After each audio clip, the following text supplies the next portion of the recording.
está toda la información y ahorita le tengo la historia y la valoración. El doctor Miguel Calderón Chelius, coordinador del Observatorio del Salario de la Universidad Iberoamericana. ¿Cómo está, doctor? Buenos días. Buenos días, ¿cómo están por allá en el norte? Bien, muy bien, gusto en saludarlo por acá. Gracias por contestarnos, doctor. A ver, frente a qué estamos, hizo mucha polémica con Irmeréndira, que ciertamente no es su tema, pero ella lo ubicó. La Coparmex salió también a protestar por esta información de los salarios. Dijo, con los salarios no se metan.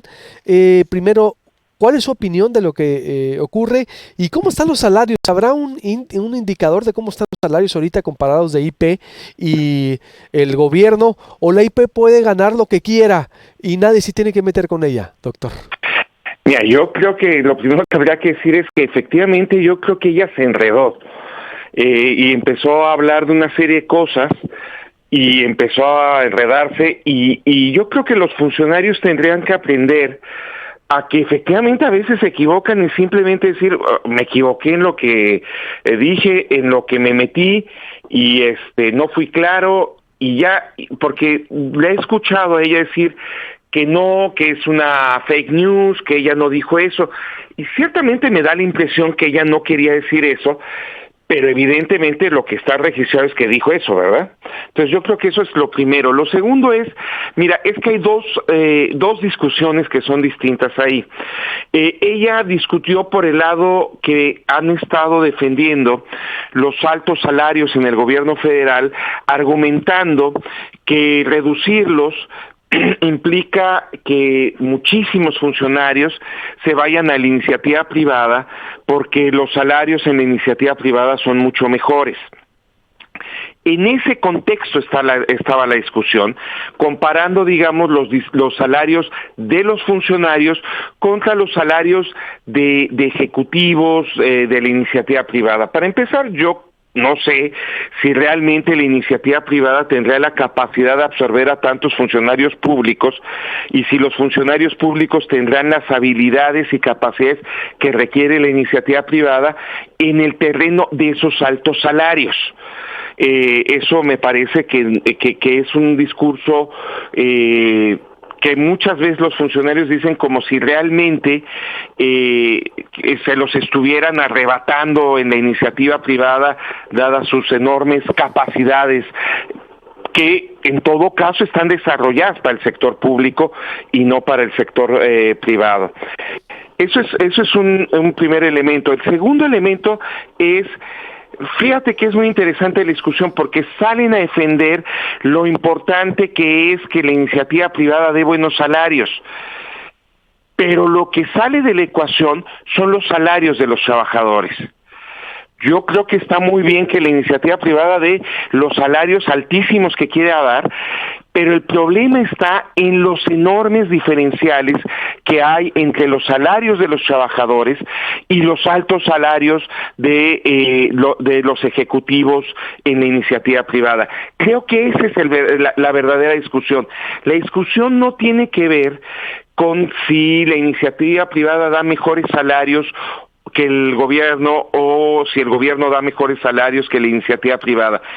El problema en el fondo, en ambos casos, está en los enormes diferenciales entre los funcionarios y ejecutivos de alto nivel con enormes salarios y los bajos salarios de los trabajadores. Yo creo que ahí está la verdadera discusión. Por eso, y haciendo un paralelismo, ¿cómo están, por ejemplo?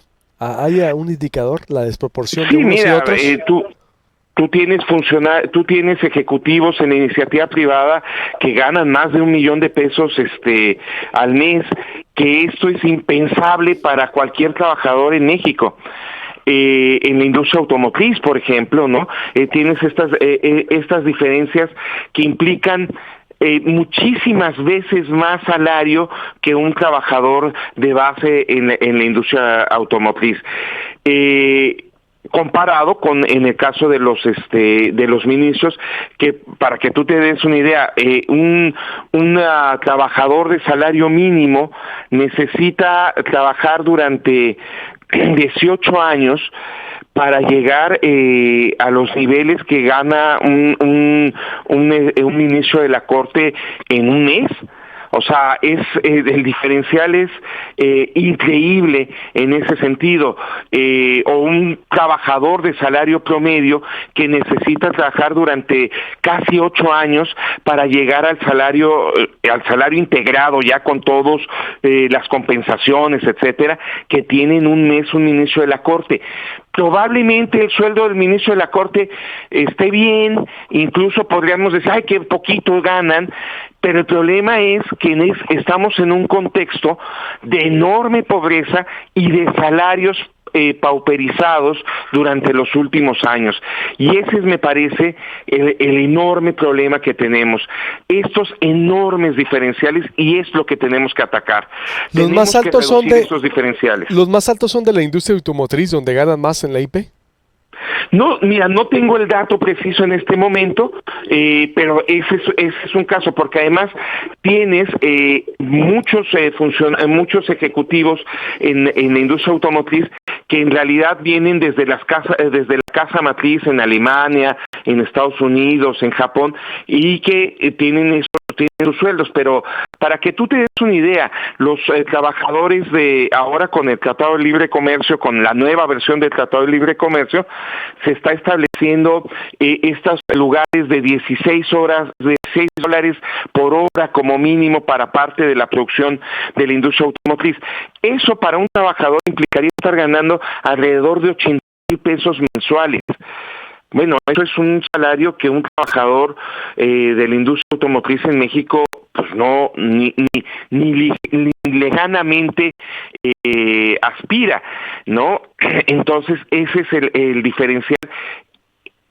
Y los salarios de los trabajadores están muy castigos. Yo creo que uno de los problemas en la discusión en este momento es que pareciera que el problema consiste únicamente con bajar los altos salarios de los funcionarios públicos, lo cual me parece que no está mal, dado este contexto de malos salarios y todo, pero el verdadero problema estriba en que tenemos que buscar la manera en que los salarios de los trabajadores aumenten, en que los salarios de los trabajadores, de los sectores medios, mejoren para que la calidad de vida del conjunto de la población pueda mejorar.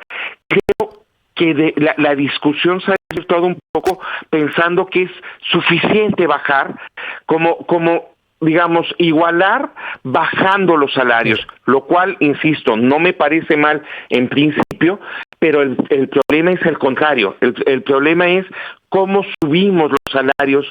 ¿Y cómo lo hacemos? A ver, ¿y cuál sería la fórmula? Emmanuel Macron en Francia, como sabes, para salir a la par o para mitigar la crisis de los chalecos amarillos que inició, como lo sabes, desde el año pasado, porque se intentó subir el diésel, la gasolina, salió la clase media baja a manifestarse, organizada en Facebook, ojo, porque fue un movimiento de redes sociales, más que nada en las zonas marginadas. En París llegaron las manifestaciones hasta 10,000 personas, no así en el resto de Francia, pero él sale para mitigar el enojo de 4 sábados continuos hasta con violencia y sube a 100 euros el salario mínimo. ¿Estamos de acuerdo? Es decir, en Francia. ¿Aquí cómo sería? ¿A quién le corresponde? ¿A la IP o al gobierno mejorar los salarios? Y hace un convenio, de hecho, Macron con empresas en Francia. Aquí en México, ¿a quién le correspondería convocar para que se mejoren los salarios? Mira, yo creo que evidentemente la autoridad del Estado tiene que determinar el nivel de los salarios mínimos y tiene que negociar con la iniciativa privada para que los salarios en general mejoren. Y hablo sobre todo de los salarios, obviamente, de los trabajadores, no de los grandes ejecutivos ni de los grandes funcionarios. El primer paso está en elevar el salario mínimo. Hay que hacerlo de una forma, me parece que hacer un primer ejercicio de aumentar significativamente el salario mínimo es muy importante, pero no es suficiente. Hay que mantener una ruta de mejora del salario mínimo de forma constante, que creo que es lo que se ha planteado. Hacer un primer aumento al salario mínimo y después que año con año vaya recuperándose. De esta manera se afecta menos. Lo segundo es, hay que volver al esquema de reconocer que hay distintas regiones económicas y que los costos de vida son distintos en Sonora que en Puebla, que en el sur del país, de tal manera que los sueldos, que el salario mínimo refleje eso. Porque de otra manera estamos viviendo en un esquema falso, que se igualaron los salarios, pues, pero se igualaron a un nivel muy bajo en todo el país, el salario mínimo. Entonces hay que poner salarios mínimos diferenciados, y me parece que también habría que explorar la posibilidad de poner salarios mínimos diferenciados por tamaño de industria, porque es evidente que no es lo mismo para un trabajador para un comerciante que tiene una papelería subir los salarios que lo podría hacer para la industria automotriz o para otras grandes industrias que hay en el país. Y obviamente se necesita un ejercicio de negociación, de política muy fuerte para evitar que se vayan inversiones o que vaya a haber una presión por parte de la iniciativa privada en ese sentido. Respondería, doctor, le corresponde a convocar a quien, es decir, para que suba el salario, ¿es un acuerdo entre IP y gobierno? Me parece que es un acuerdo entre la iniciativa privada y el gobierno, pero encabezado por el Estado, encabezado por el gobierno. El gobierno es el que tiene la autoridad, el que tiene la representatividad para sentar a las partes y buscar este tipo de negocios. Pero evidentemente es el Estado el que tiene que llevar la voz cantante en esto. Primero el salario mínimo, empezando por ahí. Pero el Estado no puede intervenir, o no puede ni sugerir tampoco que las empresas se bajen los salarios. No, yo creo que no va por ahí. Insisto, el verdadero problema consiste en aumentar los ingresos de los trabajadores, no en disminuir los ingresos de los altos ejecutivos. Sí puede ser que al final sí hay una relación, porque puede ser que justamente parte de esa imposibilidad de subir los salarios es que los ingresos están concentrados en un sector de la iniciativa privada y no en el conjunto. Podría haber una relación, pero no tendría el Estado que meterse por ese lado. Me parece eso es distinto a la discusión dentro del gobierno sobre cuáles deberían de ser los topes salariales. Esa es una discusión distinta que sí le corresponde, por supuesto, al Estado.